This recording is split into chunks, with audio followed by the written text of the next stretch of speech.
жаткан Nooruz менен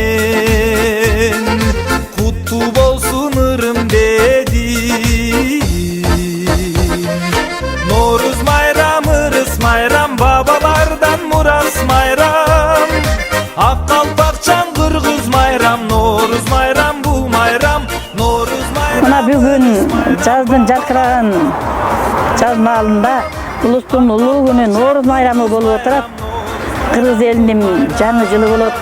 Мына ошого арнап элибизде тоюмчулук болсун, бейкутчулук болсун, ынтымак ырыскы болсун деп мындай сум элек кайнаткан илгертеден. Сум электи кайнатып, мына бугайды өндүрүп алгандан кийин мясокерен тартып, соғын чыгарып алып, казанга коюп, анан тоюмчулук болсун деп жакшы ниет менен жасайт да муну. Кыргыз элибизде чынында ынтымак ырыскы болсун, элибизде тынччылык болсун, бири-бирибизди сыйлаган, урматчыга бөлөнгөн биримдиктүү энелер бололуп, бардыгыбыз ушу жакшы тилеген энелер келип отурабыз. Бардыгыбыздын тилегибизди Кудайым куттулсун, кабыл кылсын, жакшылыктар болуп турсун.